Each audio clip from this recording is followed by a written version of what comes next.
Hello, welcome. I invite you on behalf of Sunday Sessions team to our conversation today with Sarita Dewan. And to begin with, I'm going to read out her introduction for you so that you know who we're going to speak with today. So I have a longish intro on my laptop here. I'm going to read it out for you. Sarita Dewan is the National Training Coordinator of Nepal English Language Teachers Association, also known as NELTA. She served in Little Angel School, Happyban, Lalitpur, with the capacity of faculty head of English department and has a long experience of teaching English as a foreign language.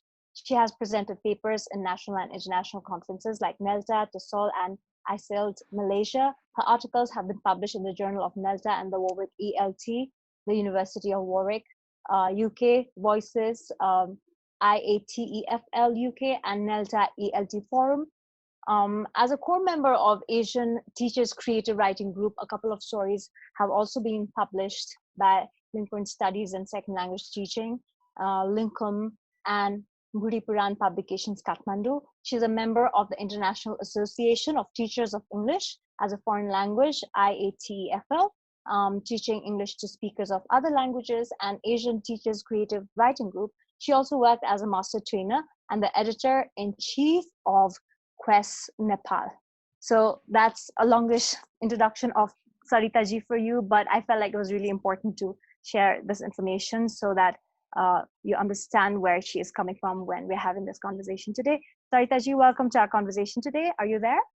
Yes, I am. Thank you. Namaste, everybody. Thank you, Prateebha ji and Vishal ji, for inviting me, especially your family, Kyoti's Co, for inviting me. It is a great honor for me. Actually, I'm not a big writer, as you have mentioned here, but thank you very much for inviting me. It is my great opportunity in my life, I suppose. We're so delighted to have you here in this conversation, so thank you. Also, I just want to say, like, this is a disclaimer.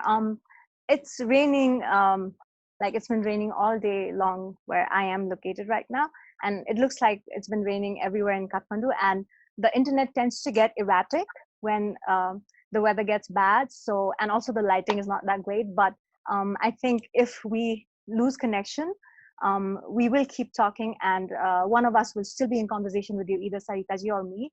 And in that meantime, if you seem to have any thoughts that you want to share, or if you have questions, you can share with us on the live, and then we'll try to address those. So to kick off this conversation, I'm going to ask Sarita ji to sort of go back to her childhood and reminisce and tell us about her childhood in terms of how she started on this journey of becoming a teacher, because she's been an educationist for a very long time. So Sarita ji, how did this come to you?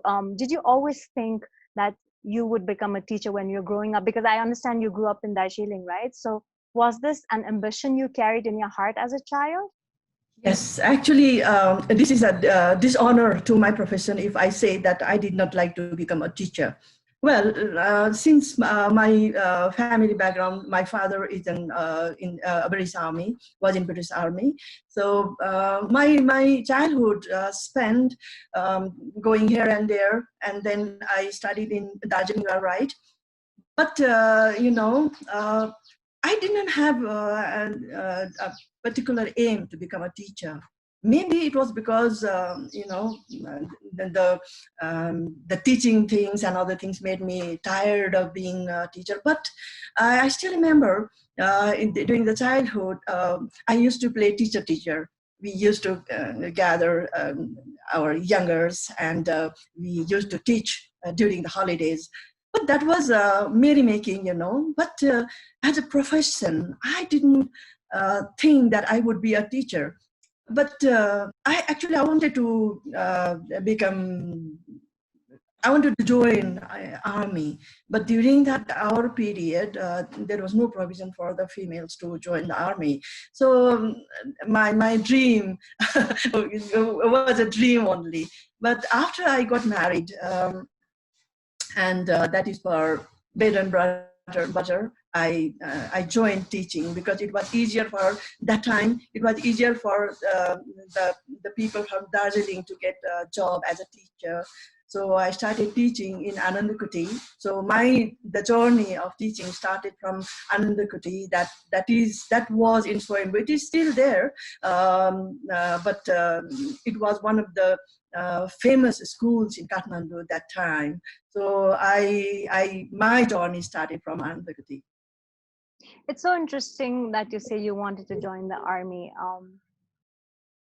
I was just wondering, like, how did such a big switch happen for you? Because these two are like really different professions, right? So was there any other transition in between this dream of joining the army and how you eventually went into teaching after you got married?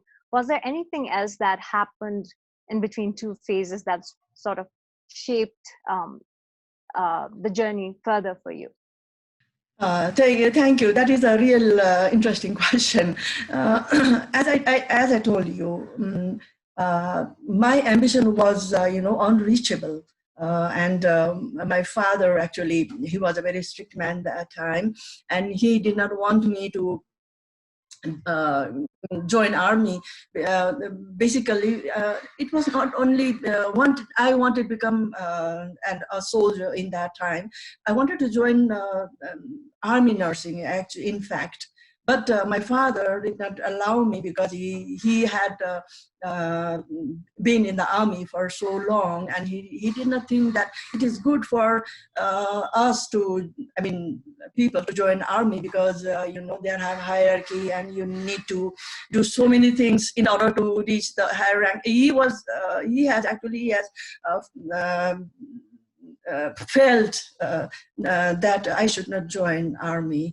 And then, for females, in my period, in my time, dreams were only dreams that time, because you were sometimes you had to obey, first of all, the parents, then the society, and there are so many other things. Not privileged to get information like instantly. Nowadays you can get information instantly, what to do, how to groom yourself. So these were not there. So the dream actually was only a dream for me. So and the transition came when I got married. So after I finished my graduation, my father wanted me to continue the study with politics, because he wanted me to join in politics. Females were not that many that time, but politics is not a cup of tea for me. Was not a cup of tea for me that time, and was too naive for the topic. So yes, I wanted to further my education, but my destination was different. So I got married and I came to Kathmandu, and then I had a baby that time, and I didn't have any option, and I didn't want to stay at home to be a housewife like other did. Like some of my friends became housewife after they completed their education, but it was not like for me to stay at home and to become a housewife. So then I wanted to do something, but during that time the option was to become a teacher because it was easily available. And there was somebody who was working in Anandakuti that time, and he said that there is a vacancy for an English teacher. So I joined there, and my journey started from there. But I'll be honest, because I did not want to be a teacher. For many years, it was, I did because of the earning bread and butter.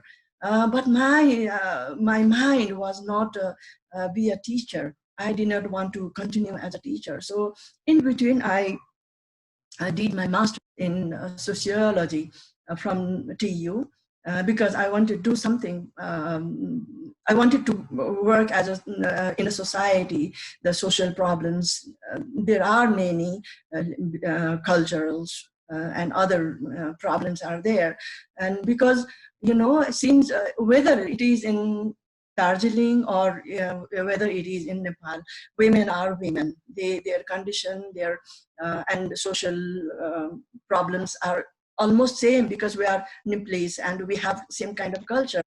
So my that time I wanted to do something for the society, and I joined TU for sociology.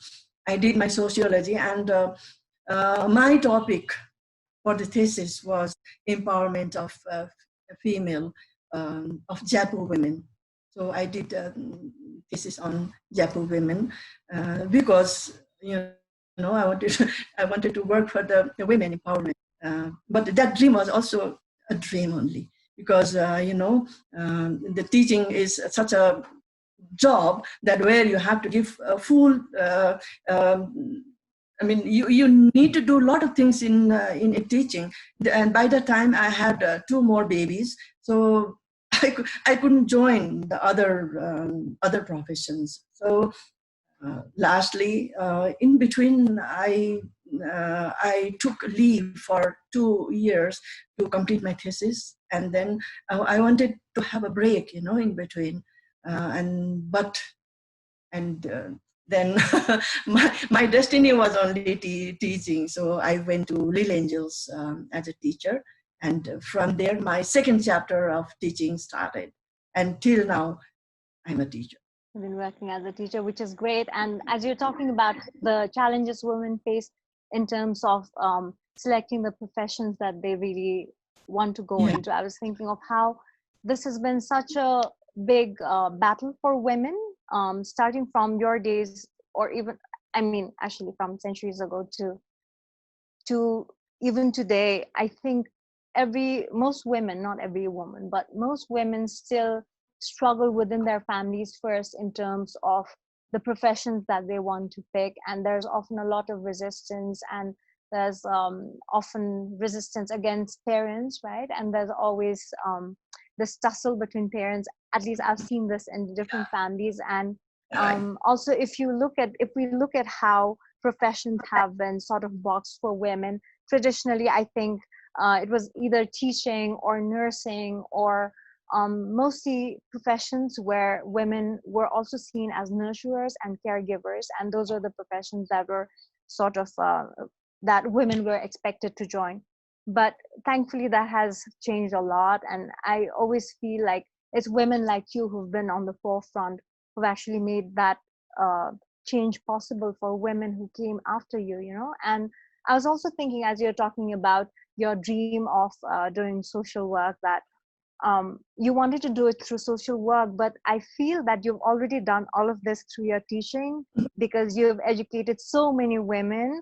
And I think for girl students, it's really important to see women teachers in their class who they look up to, because that also influences their personality. It helps them find direction to who they eventually become in their life. So I sort of, as you're talking, I was just thinking you've actually already accomplished this aim you had of doing social work, right? And you've already empowered so many women on your path to becoming a teacher, and your journey so far as a teacher. So I think that's really great. And that kind of brings me to your next question. So you've also worked as one of the leaders for NELTA, which is this really big organization, right? That's doing a lot of work related to teaching English, which is a foreign language in a country like Nepal. So I was just wondering, would you like to talk to us about how you became a part of NELTA?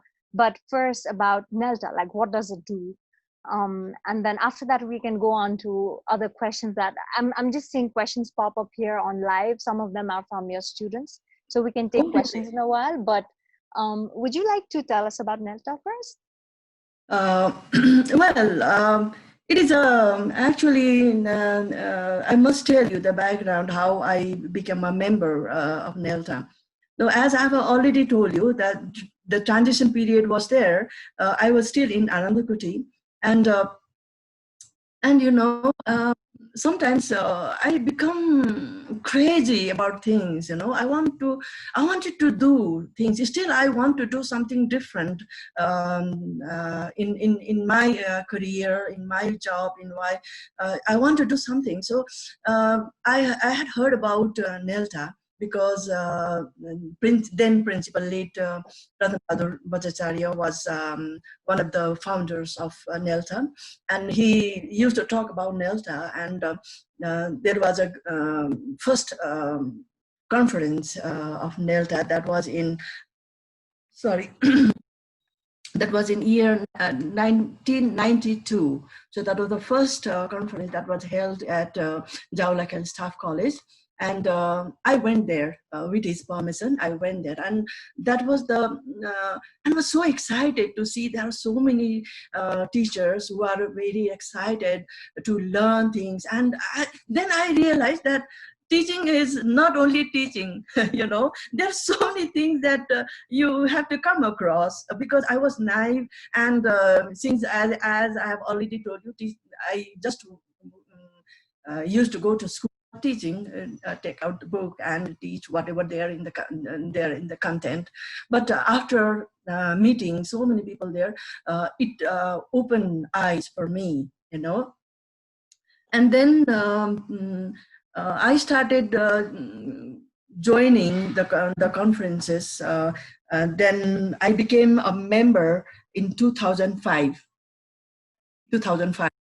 Because that was a long gap. Why there was a gap was, then I had started teaching in Little Angel School, and I did postgraduate course from Kathmandu University. That was 1-year course, and then I became a member, because we had to present something internationally, the course, according to the requirement of the course, you need to present something. So it was a kind of compulsion for me to join NELTA as a member. And so I used to help NELTA voluntarily. I did not know what membership was, and how to work. I didn't know, because I had not worked in a committee or any association like that, because I was just a mother of 2 children that time, and just a teacher. So And how then did getting involved in NELTA, how did this involvement help you? Yeah, then as I told you, I joined NELTA in 2005, and 2005 and 2007, I work as a member, and then in 2007 to 2009, another 2 years as member. But in 2011 to 2013, I serve as an executive member, as a secretary for one year, because somebody left that position, and I became the secretary at 2013, and then 2013 to 15 again I became just ordinary member, and 2015 to 17 I became the treasurer. So then that was the position I held as a treasurer. And yes, as I've already told you, NELTA is a voluntary organization, and it works for the professional development of teachers of all levels, from primary to tertiary. So it is not only for the teachers, material developers, book writers, and the stakeholders who are related to education. So its aim is to give platform to the teachers for their professional development. It is a complete voluntary organization, and there are 55 branches all over the country. 55 branches, and all the branch people work voluntarily for the betterment of English language. So you're affiliated with such a big organization. You said it has 55 branches across Nepal. Can you tell us what are some of the challenges of teaching English in a country like Nepal, where it is not a language we're familiar with? Yes, that is a very good question. The challenges for English teachers. Yes, as I'm talking about NELTA, which is there for the professional development of teachers, professionalism is one of the biggest problem for teachers, at this time, because you need to be a researcher. The teachers have to be researchers. Unless you know what's happening where and where the shoe pinches, you can't be a good teacher. So you need to do the research um, all the time. Whether it is a small research, action research, whatever research it is, the teacher has to do that. And then you need to know the psychology of children, because nowadays children, the social status of parents have, it has changed. Now the parents do not have more than two children. So expectations from their children is very high. What I the parents, they feel that their children should be the best in the social circle. So The there's even more pressure on students then, right? Yes, Especially if that's right. you're So a lone child, a single child in the family.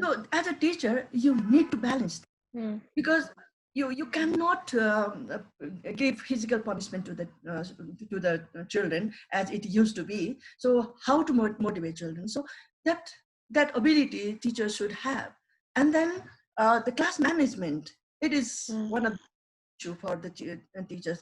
Well, I have worked in Little Angels for so many years, and I have worked as a disciplinary CL as well, and I had to handle, though I'm not a counselor, I'm not a trained counselor, but I had to counsel the students who are involved in disciplinary problems. So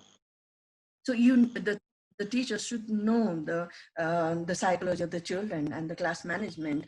And then in a class, like in schools like Little Angel School, there are more than 40 students in a class, heterogeneous students.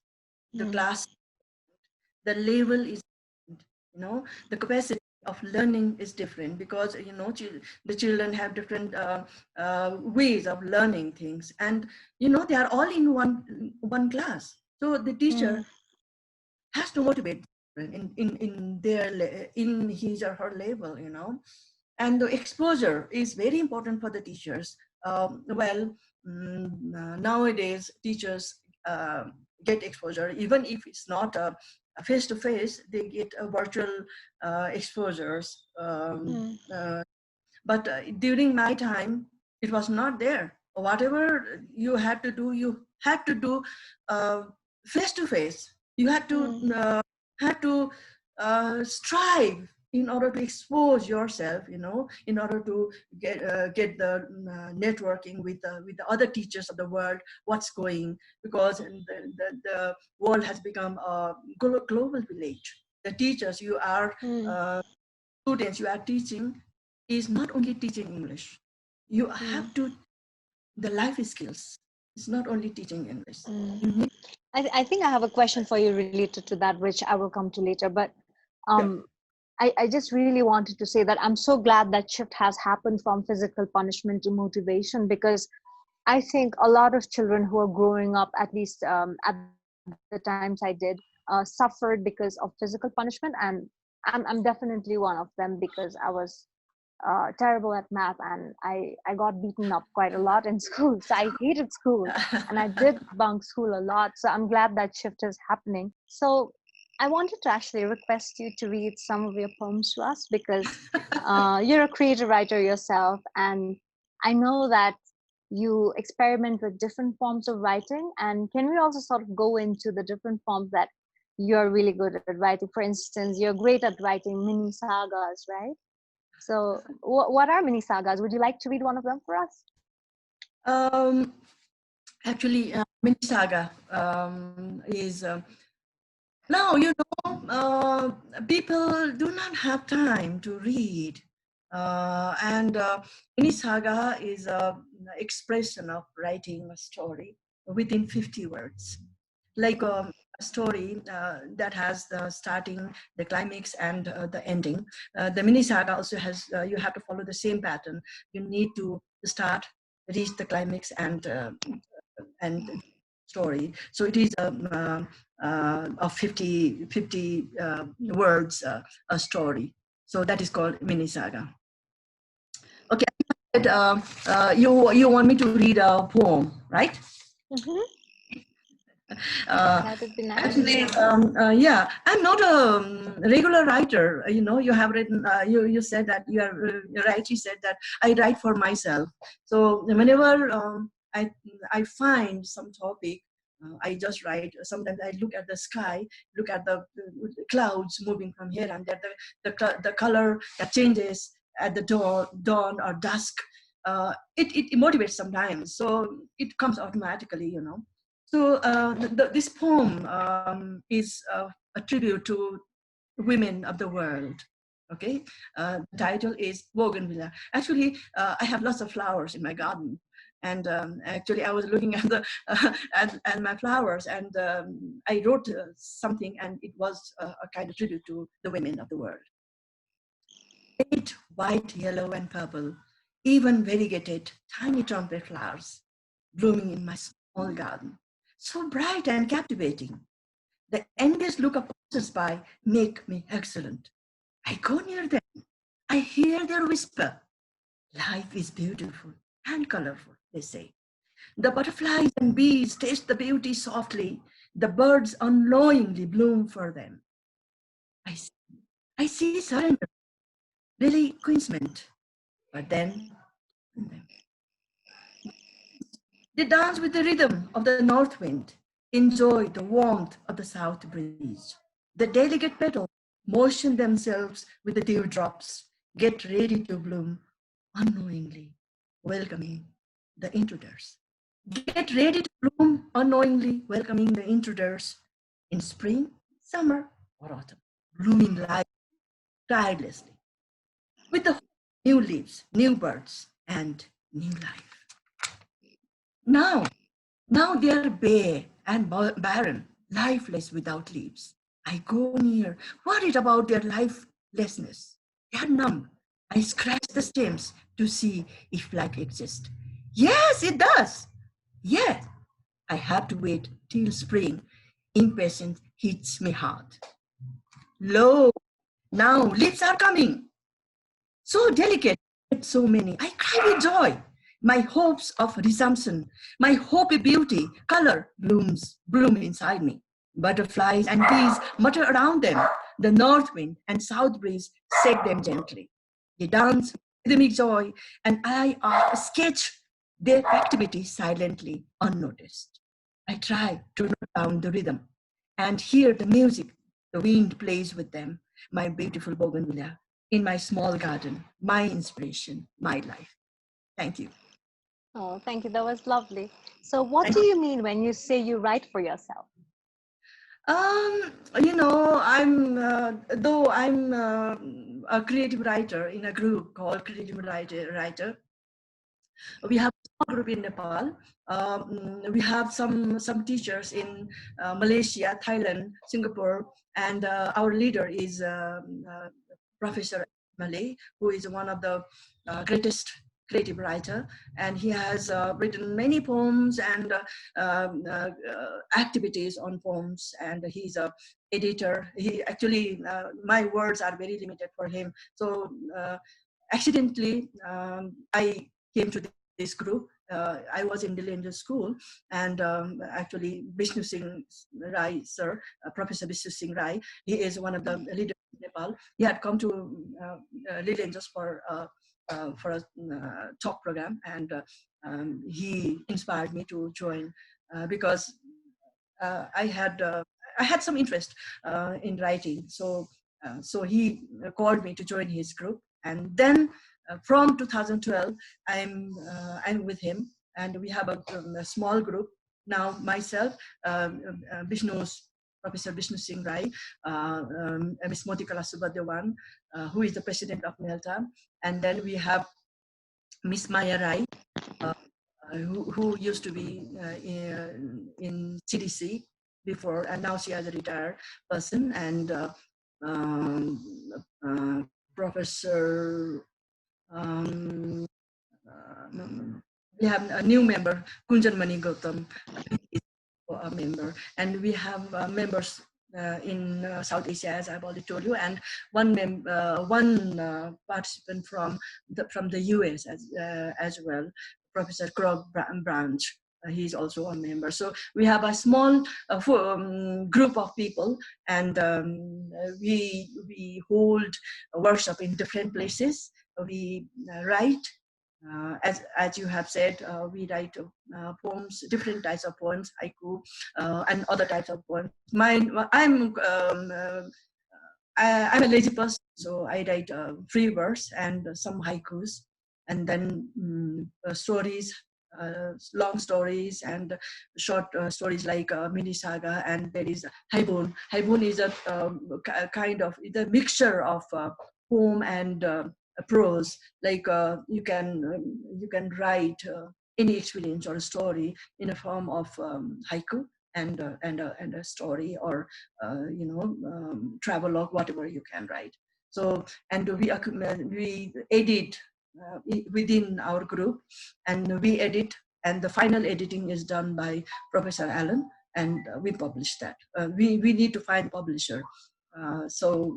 During the lockdown also, we have written some poems and stories, and we expressed our feelings during lockdown. So it is ready, it already edited, and now we are looking for somebody to publish it. So cross our fingers, so it will be published. And before this, I must mention, we had a workshop in Pokhara, and then in Hyderabad.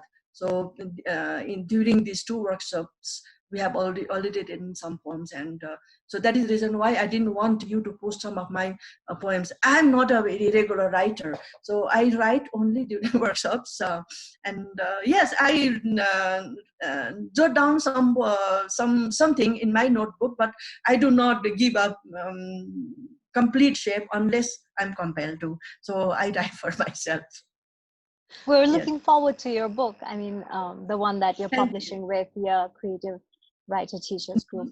So I'm really enjoying this conversation because I feel like Sarita ji is so frank and honest, and she's so amazing to talk to because she speaks from her heart. And so we've been talking over the phone ahead of this conversation, and I was telling her one of the things that's really important for students to have in school is to have teachers they can look up to, and teachers who are good influences, so that they can grow up around them and aspire to be like them. And we're also talking about how she's been such a big influence on all these girls she's taught over the years. And I think that's the biggest gift a teacher carries, because teaching is also a legacy, right? You pass it on to everyone you teach. And I think that's such a huge responsibility. And I feel like Sarita ji is somebody who's carried that responsibility so well, and she's passed it on to all the students she's taught over the years. I've read a couple of books. I can, like Subhaniji has asked me, during this time I've read 2-3 books. One is the Siba Shah. It is, actually I love historical fictions, So I had bought this book a year back, but now I got a chance to read this book.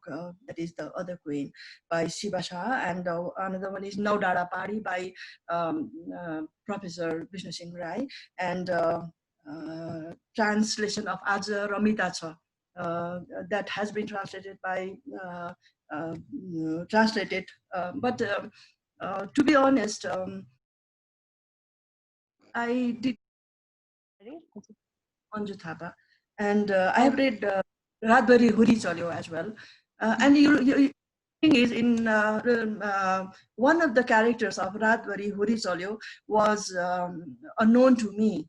That is Kalego Ama भन्ने एकजना character छ. She is known to me, and she was very dear to me as well, because she was very, close to us. That's a very powerful story. It's okay. It's okay. Mm. He's one of the characters I loved.